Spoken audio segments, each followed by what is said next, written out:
I take great pride in the fact that we have transformed the educational landscape of our country through Sarv Shiksha Abhiyan, through new scholarships for scheduled castes, scheduled tribes, other backward classes and minorities, and with the focus on the girl, child and young women, we have widened educational opportunities.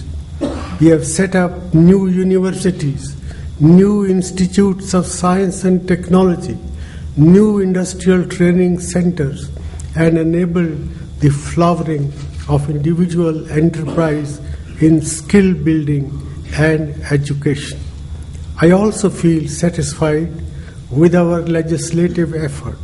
Despite unprecedented parliamentary hold-ups, we have passed several important laws that seek to empower our people and our democratic institutions.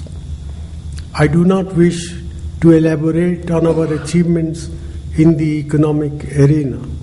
These are spelled out in detail booklet which has been separately distributed, and I would be happy to answer questions.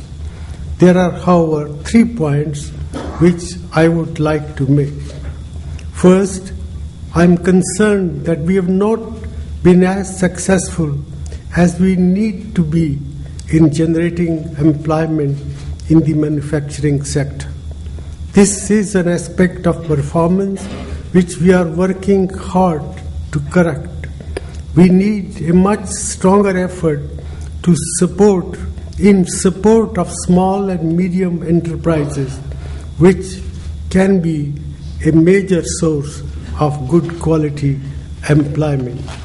Our manufacturing strategy gives high priority to this objective for the future. Second, we have also not been as successful in controlling inflation as we would have wished. This is primarily because food inflation has increased. However, we should remember that those who produce food gain from higher prices. Also, our inclusive policies have put more money in the hands of the weaker sections. To keep food prices in control, we need to increase supplies and also improve marketing arrangements and logistics. This is especially important for items which are perishable, such as fruits and vegetables.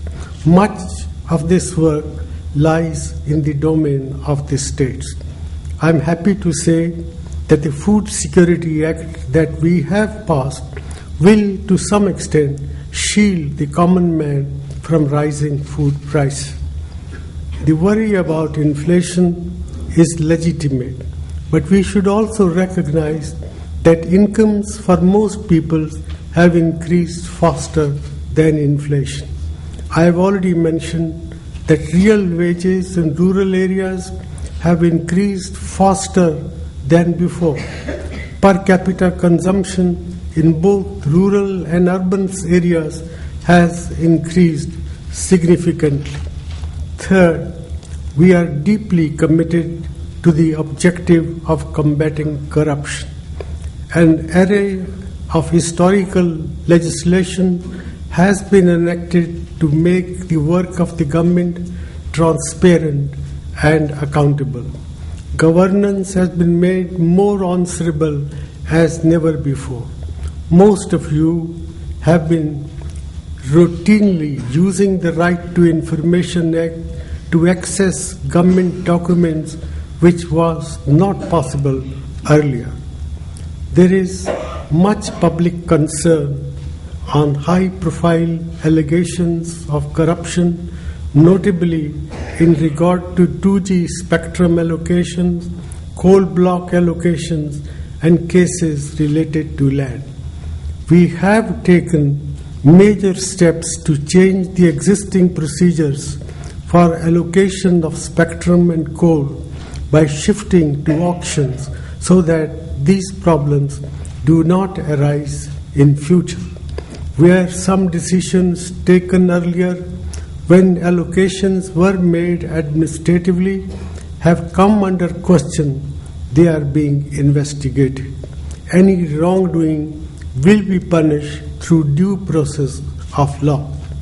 Land issues are in the domain of state governments, and we have consistently advised state governments to ensure transparency in these cases. Let me conclude with a few words about the external environment.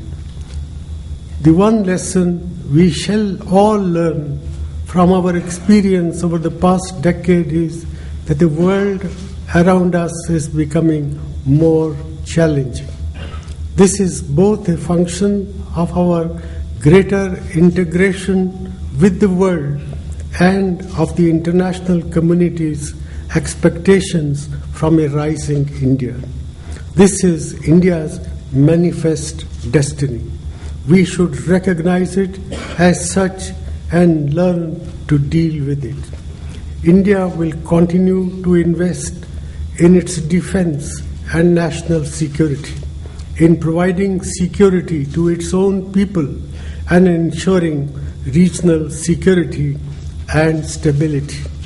At the same time, we will continue to seek better relations with our immediate neighbors, knowing that the destiny of the Indian subcontinent is linked through a shared history and a shared geography. It has also been my effort to build long-term, stable, and mutually beneficial relations with all major powers and all our Asian neighbors.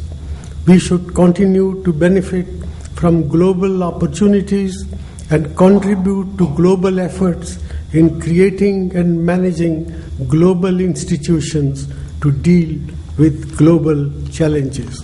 Friends, I have enormous confidence in our people's ability to deal with challenges at home.